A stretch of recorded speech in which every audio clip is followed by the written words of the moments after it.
दोस्तों, अगर आपने घर बेचा है और उस पर इनकम हुई है, जिसे हम कैपिटल गेन के नाम से जानते हैं, जैसे कि आपने घर 1.5 करोड़ का सेल किया और उसे आपने 1 करोड़ का खरीदा था, तो आपको 50 लाख का गेन हुआ है। अब आपके मन में तरह तरह के सवाल आते हैं टैक्स बचाने के लिए। आज हम इस वीडियो में उसी पर डिटेल में बात करेंगे, प्रैक्टिकल सिनेरियोज को मद्देनज़र रखते हुए कि कहाँ इन्वेस्ट करें।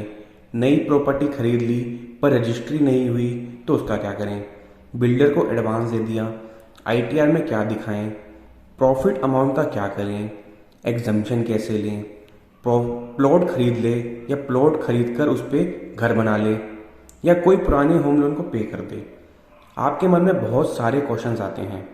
हमारे पास काफ़ी टेक्निकल केसेस आते हैं जिनको मैंने इस वीडियो में भी समझाया है और बहुत लोगों को टैक्स देने से बचाया है। तो शुरू से लेकर एंड तक इस वीडियो में बने रहिए, आपको सारे सवालों के जवाब मिलेंगे। और अगर चैनल पर नए हैं तो सब्सक्राइब जरूर करें और इस वीडियो को अपने शुभ चिंतकों तक जरूर पहुंचाएं ताकि सबको बेनिफिट हो। आइए शुरू करते हैं। सो फ्रेंड्स, हम डिस्कस करने जा रहे हैं इनकम टैक्स का सेक्शन नंबर 54। सबसे पहली कंडीशन है कि इस सेक्शन में एग्जम्पशन इंडिविजुअल और एचयूएफ को ही मिलती है। यानी कि मैं हेमंत अग्रवाल, अगर मेरे नाम पे कोई प्रॉपर्टी थी जिसे मैंने सेल आउट किया या फिर मैंने एक एचयूएफ बना रखी है, एचयूएफ के नाम पे प्रॉपर्टी है और वो सेल आउट कर रहा हूँ, तो इस सेक्शन में एग्जम्पशन मिलेगी। प्रॉपर्टी अगर कंपनी के नाम पे है, किसी ट्रस्ट के नाम पे है या सोसाइटी के नाम पे है तो एग्जम्पशन नहीं मिलेगी। तो ध्यान रखने वाली यही चीज़ है कि सिर्फ इंडिविजुअल और एचयूएफ इन्हीं दोनों को सेक्शन 54 में बेनिफिट मिलता है। अब बात कर लेते हैं कि किस तरह की प्रॉपर्टी को सेल करने पर आपको एग्जम्पशन दी जा रही है। इसके लिए क्लैरिफाई कर देता हूं कि प्रॉपर्टी सिर्फ रेजिडेंशियल प्रॉपर्टी होनी चाहिए और उसे मैं बेच रहा हूं और मुझे प्रॉफिट हो रहा है। रेजिडेंशियल प्रॉपर्टी मीन्स रेजिडेंशियल ही होनी चाहिए, चाहे उसका यूज़ कोई भी हो, चाहे हम उसको कमर्शियल यूज़ कर रहे हो, चाहे वो खाली पड़ी है, पर वो रेजिडेंशियल प्रॉपर्टी ही होनी चाहिए। कहते हैं कि प्रॉपर्टी की ड्यूरेशन क्या होनी चाहिए। It should be only a long term capital asset. यानी कि सरकार कहती है कि भाई अगर आपने परचेज डेट से 2 साल का वेट करने के बाद अपनी प्रॉपर्टी बेची है तो ही बेनिफिट देंगे, अदरवाइज सारा कैपिटल गेन आपकी इनकम में ऐड हो जाएगा और स्लैब रेट के हिसाब से उस पर टैक्स लग जाएगा। तो ध्यान रखिए कि प्रॉपर्टी की ड्यूरेशन सिर्फ 24 महीने से ज़्यादा की होनी चाहिए। अब इसमें मेरे पास कुछ केसेस आते हैं कि भाई प्रॉपर्टी की पोजीशन पहले ही मिल गई थी पर रजिस्ट्री बाद में हुई, तो 2 साल का टाइम कैसे निकालें। ऐसे ही मेरे पास एक क्लाइंट आया, वो बड़ा परेशान था कि भाई साहब शॉर्ट टर्म कैपिटल गेन बन रहा है, टैक्स देना पड़ेगा, नींदें उड़ी पड़ी थी इस बेचारे की। तो मैंने उसके पेपर मंगाए और उसमें देखा कि पोजेशन 2 महीने पहले ही मिल गई थी और पोजेशन से काउंट करने पर 2 साल से ऊपर का टाइम हो रहा था। तो लो जी, बच गया tax, long term capital asset बन गया और टैक्स बच गया। पर जो वो मेरे पास क्लाइंट आया था उसने कैलकुलेशन की थी रजिस्ट्री डेट से, रजिस्ट्री डेट से सेल डेट तक काउंट करने पर 2 साल से कम का टाइम पीरियड हो रहा था। तो मैं कहना चाहता हूं कि जो प्रॉपर्टी आपने सेल आउट की है वो लॉन्ग टर्म कैपिटल एसेट होनी चाहिए, तभी आपको इस सेक्शन में एग्जम्पशन मिलेगी। तो कॉन्सेप्ट ये चलता है कि रजिस्ट्री और possession which ever is earlier, ये इसमें काफ़ी सारी सुप्रीम कोर्ट की जजमेंट्स भी है, तो कोई घबराने वाली बात नहीं है, आप पोजेशन डेट से भी काउंट कर सकते हैं। अब आते हैं सबसे इंपॉर्टेंट मुद्दे पर कि भाई प्रॉफिट का आखिर करना क्या है। मान लीजिए आपने 1 करोड़ की प्रॉपर्टी खरीदी थी और उसे फाइनेंशियल ईयर 22-23 में आपने 2 करोड़ का बेच दिया, तो सीधा सीधा आपको 1 करोड़ का मुनाफा हुआ। सरकार सेक्शन 54 के माध्यम से कहती है कि इस 1 करोड़ से या तो एक नया घर खरीद लो या फिर नया घर बना लो। बहुत सारे लोग पूछते हैं कि प्लॉट लेके उस पर कंस्ट्रक्शन कर सकते हैं क्या? जी हाँ, बिल्कुल कर सकते हैं, ये अलाउड है। आइदर बाय और construct a new residential house property in India only. सिर्फ इंडिया में ही होनी चाहिए आपकी प्रॉपर्टी, ये नहीं कि आपने प्रॉपर्टी बेची इंडिया में और उसको खरीद लिया बाहर जाकर लंदन में, तो आपको कोई भी एग्जाम्पशन नहीं मिलेगी। इंडिया में घर बेचा है तो इंडिया में ही बनाना पड़ेगा या फिर खरीदना पड़ेगा। और साथ ही ये भी ध्यान रखने की बात है कि रेजिडेंशियल प्रॉपर्टी ही खरीदनी है या कंस्ट्रक्ट करनी है। ये नहीं कि आप एग्रीकल्चर लैंड या फिर कमर्शियल प्रॉपर्टी खरीद लो, इस केस में आपको टैक्स सेविंग का बेनिफिट नहीं मिलेगा। एक और बात यह है कि प्रॉपर्टी जो आप खरीदने वाले हो, चाहे वो रजिस्टर्ड हो, अनरजिस्टर्ड हो, पावर ऑफ अटर्नी के थ्रू हो या फिर लीज होल्ड हो, फ्री होल्ड हो, सब चलेगा। इनकम टैक्स में सारी प्रॉपर्टीज कवर्ड है, बस रेजिडेंशियल होनी चाहिए और आपको पैसा इन्वेस्ट करना है प्रॉपर्टी के अंदर।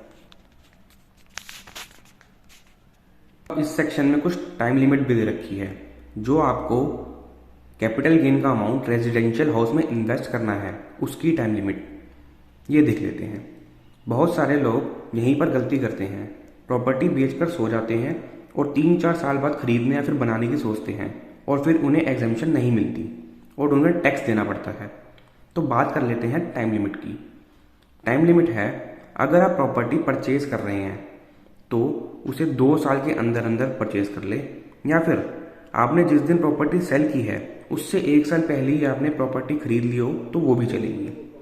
या फिर अगर आपका प्रॉपर्टी खरीदने का कोई प्लान नहीं है या फिर कंस्ट्रक्ट करने का प्लान है तो 3 साल की टाइम लिमिट है, प्रॉपर्टी 3 साल के अंदर अंदर बना सकते हो।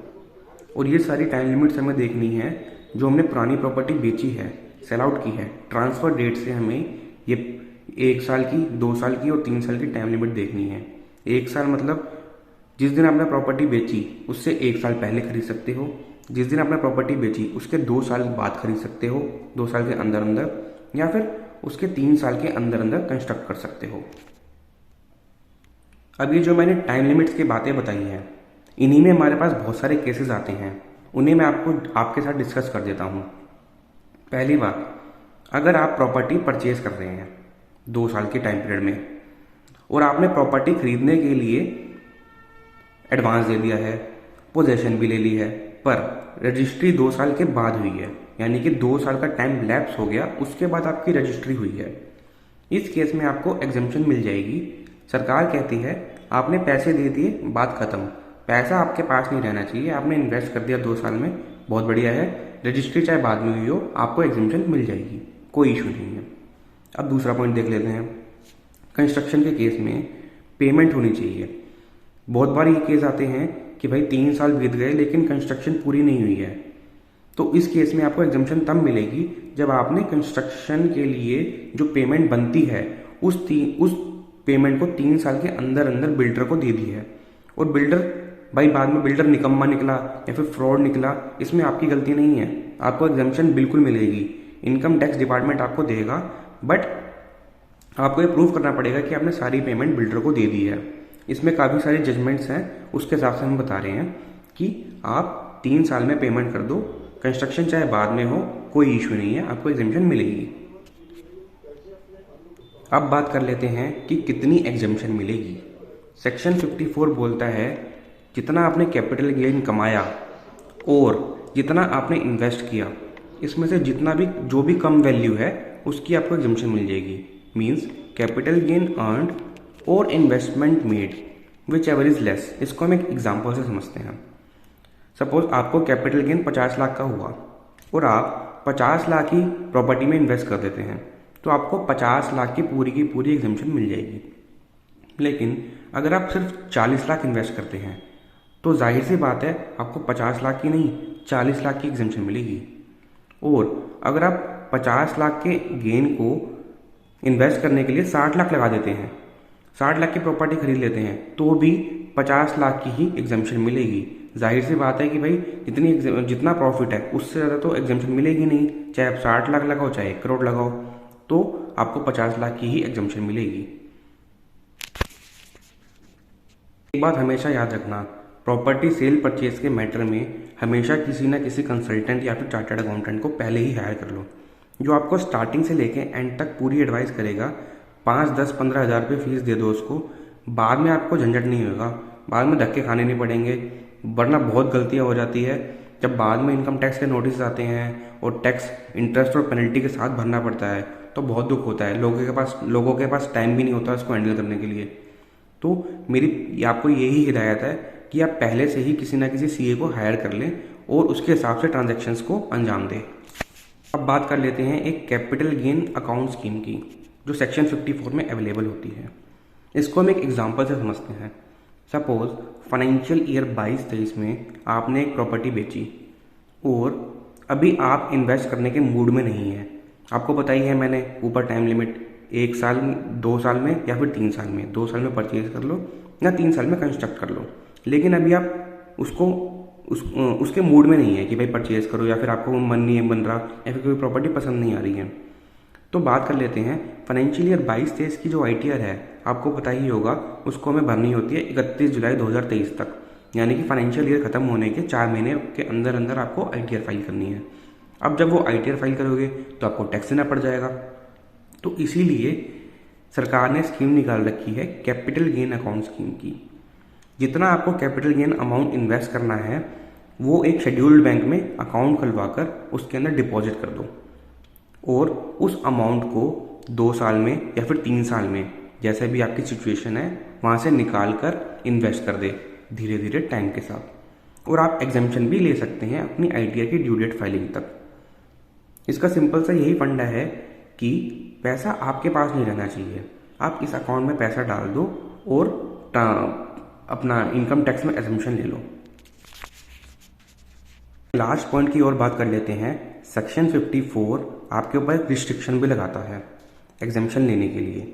जो आपने एग्जम्पशन लेने के लिए प्रॉपर्टी परचेज की है या फिर कंस्ट्रक्ट की है, उसे आने वाले 3 साल के अंदर अंदर नहीं बेच सकते आप। अगर आपने वो बेच दी तो आपने जो एग्जम्पशन अवेल की है, जो टैक्स बचाया है, वो विड्रॉ हो जाएगी और आपको टैक्स भरना पड़ेगा। तो ध्यान रखने वाली बात है कि जो आपने प्रॉपर्टी परचेज की है या फिर कंस्ट्रक्ट की है, उसके 3 साल के बाद ही उस प्रॉपर्टी को बेचे। सो फ्रेंड्स, इस वीडियो में बस इतना ही। अगर आपको आज की वीडियो से रिलेटेड कोई भी डाउट है, कोई भी कमेंट करना है, तो आप कमेंट सेक्शन में जाकर कर सकते हैं और मुझसे पूछ सकते हैं, या मुझे डायरेक्टली कनेक्ट भी कर सकते हैं। नीचे डिस्क्रिप्शन में मेरा व्हाट्सएप नंबर दिया हुआ है। सो फ्रेंड्स, आज के लिए विदा लेते हैं और मिलते हैं ब्रेक के बाद। तब तक चैनल को सब्सक्राइब जरूर कर दें, ताकि आने वाली सारी अमेंडमेंट्स आपके पास मिले, आपको तुरंत मिले और आप उससे रूबरू हो सके। धन्यवाद।